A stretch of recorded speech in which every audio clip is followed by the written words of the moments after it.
Welcome to ज्ञान सेतु। तो आज है ज्योग्राफी फाउंडेशन बैच की लेक्चर नंबर 2 और इस वीडियो में हम भारत के परिचय चैप्टर का सेकंड पार्ट को शुरू करने वाले हैं।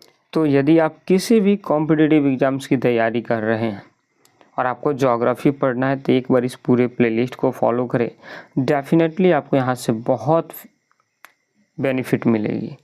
तो आइए शुरू करते हैं हम अपने चैप्टर को। इस चैप्टर में हम भारत से संबंधित कुछ सामान्य परिचय को जान रहे थे और उसी परिचय को आगे बढ़ाते हुए हम जानेंगे भारत के राज्य और केंद्र शासित प्रदेशों के बारे में। आप जानते हैं वर्तमान में भारत में 28 राज्य हैं। कितने राज्य? तो 28 राज्य हैं और उसके साथ साथ 8 केंद्र शासित प्रदेश हैं, यूटीज हैं। और जो सबसे बड़ा राज्य है, ध्यान में रखेंगे, सबसे बड़ा राज्य राजस्थान है, सबसे छोटा राज्य गोवा है, सबसे छोटा राज्य गोवा है। और सबसे बड़ा केंद्र शासित प्रदेश की बात करते हैं तो अंडमान निकोबार द्वीप समूह है और सबसे छोटा की बात करते हैं तो लक्षद्वीप समूह है। तो वहीं ये लिखे हैं कि सबसे बड़ा राज्य राजस्थान, छोटा गोवा, सबसे बड़ा केंद्र शासित अंडमान निकोबार और सबसे छोटा केंद्र शासित लक्षद्वीप है। अब इसी में हम एक पॉइंट को ध्यान में रखिएगा, इसको नोट करके कहीं लिख लीजिएगा। तेलंगाना राज्य जो कि अभी हाल फिलहाल में ही बना है, तो इसका गठन जो हुआ था 2 जून 2014 को इसका गठन हुआ था। आंध्र प्रदेश से अलग होकर तेलंगाना राज्य बनाया गया था इसको, और 29वां ये राज्य बना था। परंतु आप जानते हैं बाद में चल करके जम्मू कश्मीर को राज्य का दर्जा छीन लिया गया और उसको दे दिया गया यूटीज का दर्जा, और जो है तमिलनाडु को मिला करके आज भी 28 राज्य हैं। अब एक और हम इसमें पुडुचेरी के बारे में जान लेते हैं। एक ऐसा केंद्र शासित प्रदेश जो कि 3 राज्यों में पाई जाती हैं। जैसे पुडुचेरी में 4 जिले हैं। पुडुचेरी में कितने जिले हैं? तो 4 जिले हैं। पुडुचेरी, कराईकल, यनम, माहे। पुडुचेरी ये तमिलनाडु तट पर है, कराईकल ये भी तमिलनाडु में है, यनम ये आंध्र प्रदेश में है और माहे ये केरल में है। तो इस बात को आप गांठ बन करके याद रखेंगे कि कौन सा जिला किस राज्य में अवस्थित है, किसकी? पुडुचेरी की। आइए नेक्स्ट। अब हम जानते हैं कि भारत की स्थलीय और तटीय सीमा रेखा क्या है। यानी हम इस पूरे लेक्चर में जानेंगे, इस सभी के टॉपिक में जानेंगे कि कितने किलोमीटर का ये बॉर्डर लगाती है, किन राज्यों के साथ ज़्यादा बॉर्डर लगता है, किन के साथ कम बॉर्डर लगता है। इन सारी मुद्दों पर अभी हम बात करेंगे, ठीक। तो वहीं अगर हम इसके सीमा रेखा की बात करते हैं तो स्थलीय सीमा हमारा भारत 15,200 किलोमीटर का लगाती है और वहीं तटीय सीमा की बात करते हैं तो 7,516.6 किलोमीटर का ये लगाती है। और इसमें मुख्य भूमि अंडमान निकोबार, लक्षद्वीप सभी इसमें शामिल होते हैं। तो तटीय प्रदेश की बात करते हैं तो कुल 9 राज्य भारत की तटीय सीमा पर स्थित है। और इस तटीय सीमा पर जो सबसे लंबी सीमा रेखा लगती है वो याद रखेंगे किसकी? तो गुजरात की लगती है। किसकी लगती है सबसे लंबी सीमा रेखा? तो गुजरात की लगती है। तो इस बात को आप ज़रा ध्यान में रखेंगे। अब आइए हम समझते हैं कर्क रेखा के बारे में। अच्छा, इसके बारे में आपको बताए थे कि भारत के बीचों बीच से होकर के एक रेखा गुजरती है 23.5 डिग्री की, और इस 23.5 डिग्री को रेखा को हम लोग क्या बोलते हैं? तो कर्क रेखा बोलते हैं। इसे करके ये बीच से होकर के गुजरती है, तो इसी को बोलते हैं कर्क रेखा। आइए इसके बारे में जानते हैं। तो कर्क रेखा जो है वो भारत के मेनली 8 राज्यों से होकर के गुजरती है। कितने राज्यों से? 8 राज्य। और 8 राज्य कौन है? तो राजस्थान, गुजरात, मध्य प्रदेश, छत्तीसगढ़ और झारखंड, पश्चिम बंगाल, त्रिपुरा और मिजोरम। हमने आपको एक ट्रिक भी बताया था, गरम छाछ पी तृप्ति मिलेगी, ऐसे करके ट्रिक। तो इस ट्रिक को आप ध्यान में रखेंगे। अब एक हम जानते हैं भारतीय मानक समय के बारे में, IST के बारे में। तो भारत में 82.5 डिग्री पूर्वी देशांतर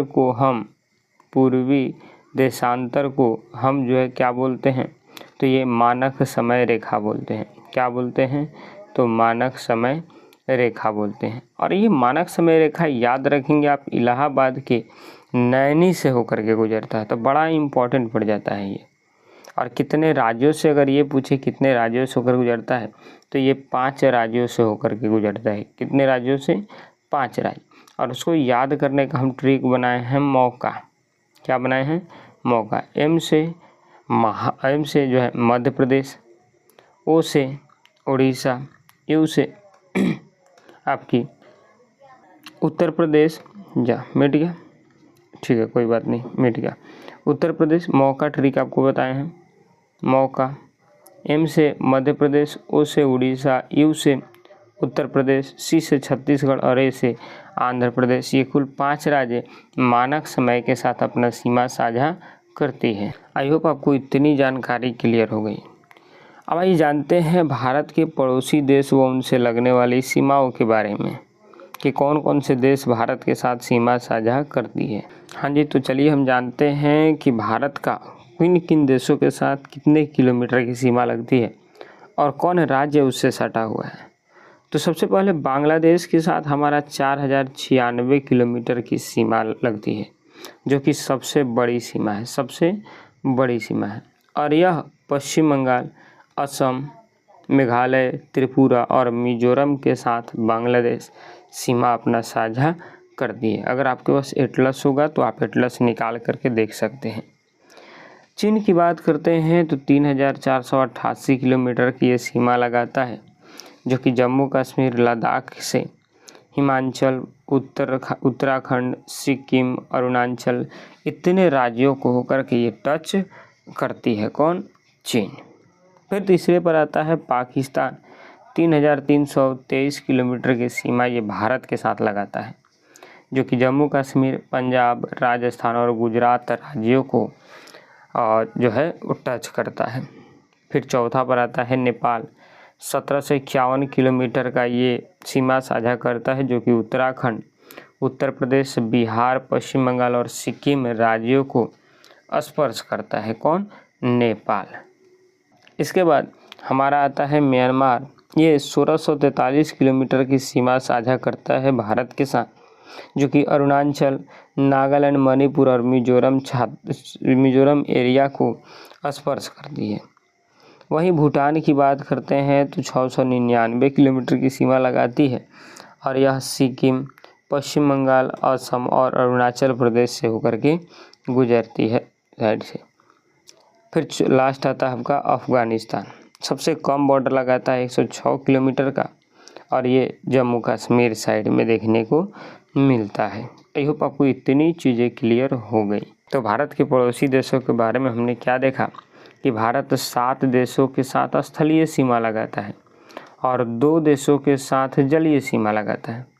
और इन स्थलीय सीमा में सबसे अधिक बांग्लादेश के साथ 4096 किलोमीटर लगता है, और सबसे छोटा जो है अफ़गानिस्तान के साथ 106 किलोमीटर की सीमा लगता है, जो कि दोनों ही प्रकार से काफ़ी ज़्यादा ऐतिहासिक होता है और यहाँ से क्वेश्चन हर बार देखने को मिलती है।